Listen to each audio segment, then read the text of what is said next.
Good morning, it's Siobhan from enjoyrunning.net. Today I'm going to progress the last set of drills I did, the sticky feet, into high knee walks. Sticky feet, as you remember, had us doing a running movement, but the feet remained, the ball of the foot remained on the floor. Today we're going to allow the foot to come off the floor, so start in your sticky feet.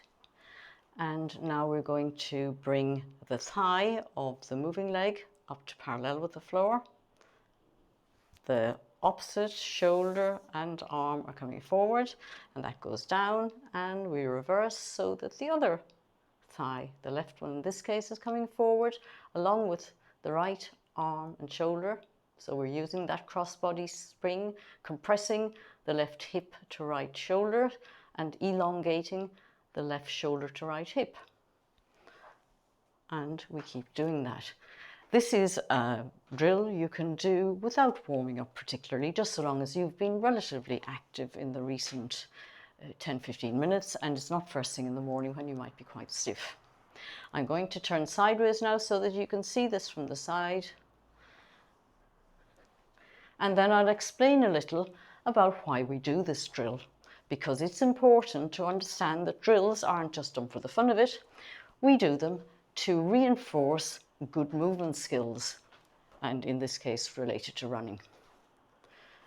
You don't take them on the run with you, because you may well get injured doing this sort of thing whilst you're also trying to run, but you use them to create a neuromuscular memory pattern that will influence the efficiency and the movement skills you can utilize when you're running.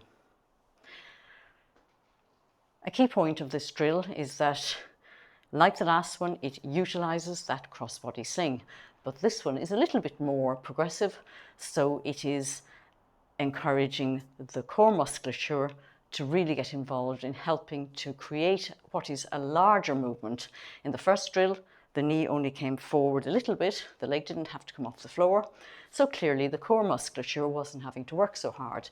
Now it's having to work to lift that leg right off the ground, bringing the thigh up to parallel with the floor, and on the upper torso, the shoulder will be coming forward similarly. And if you're doing this indoors, it's a very good idea to pause at the top. So I'll do it on the left, with the left thigh coming up. So now you can see that thigh is parallel to the floor. My core is having to work to help stabilize that. My posterior chain, particularly the glute on the right, is having to contract to help maintain the posture. And my torso, on the right in this case, is coming forward slightly so that it is having to work a bit harder as well. So the musculature is being trained now in a very good way. You can do this sort of muscle training in isolation, obviously. So you can do countless glute bridges. You can do Pilates where they pull the leg forward like that.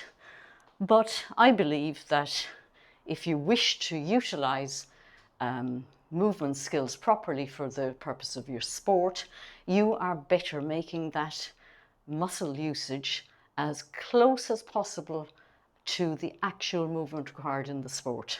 That way you'll get the neurological and you'll get the muscle development that is appropriate for the extent of movement and the strength required for the movement in the sport. When we do movements like glute bridges in isolation, we squeeze those glutes, etc. to bring, I'm not going to do it now, we're using a great deal more force to develop the muscles, which is fine for the purposes of the muscle development, but we really don't need that amount of force when we're out running. But we do need to use it a lot more often. So as I say to people, if you're running, say, a 10K, you're doing at least 10,000 steps, possibly 20,000 steps if you have a very short stride length. So that's a lot of reps. You'll be doing a lot of glute bridges, 10,000 of them. Okay, back to our particular drill for today.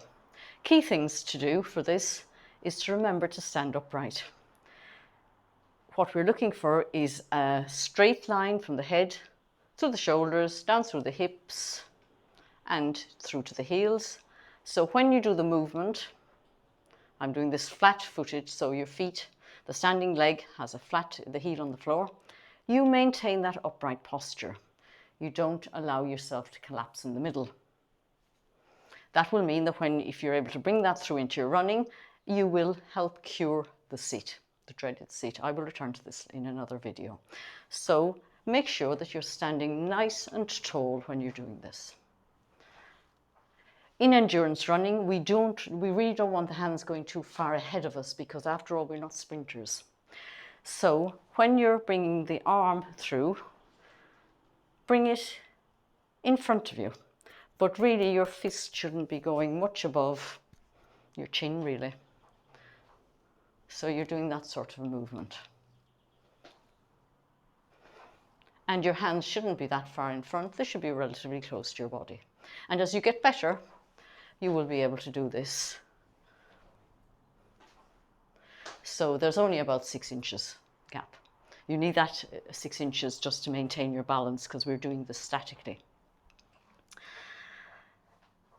We do like to see the thigh coming up to parallel, just simply because it uses the hip flexors, the ones deep in the core, as well as the ones that are more, we might be more aware of having, if they've ever become tight, in a way that's very like running at faster paces. And the extra height does develop the muscles, but it doesn't overdevelop them, and it doesn't tend to stress the hips, so long as you keep straight through the body and not sit back. The other thing that you can use this drill for is you can do it to train the hand not to cross the midline. Crossing the midline really causes too much swing in the upper body, and it is exaggerating the use of the crossbody sling, and it destabilizes the lower body, because what we do with our upper body affects the lower body. So the third thing to watch with this is that that hand only comes in as far as the midline. It doesn't go over there, but it does come in. And in fact, I would encourage you, while you're doing this statically, to bring the elbow to the midline, not because you would do this when you're running, because you wouldn't, you would run like this, but because by doing this, again, a bit like bringing the thigh up to parallel, it exaggerates the movement so that you really get the springs working. So you're, it's like your way of adding weight. If you were doing strength exercise, you might seek to add weight so as to make it harder, so that you get the muscle development. But in this, just bringing the elbow will do that. So the basic points with this are that you stay straight through the body,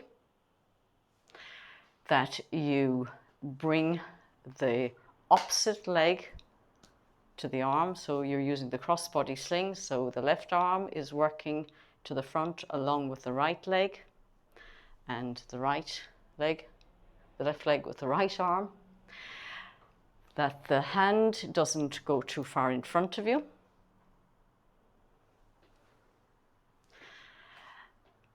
and that you are doing this in a way that brings the arm towards the midline, so that you're lifting the thigh parallel, so that you're using the muscles a little bit more actively than you would whilst you're running, but you're doing it for the purposes of developing the strength as well as the coordination.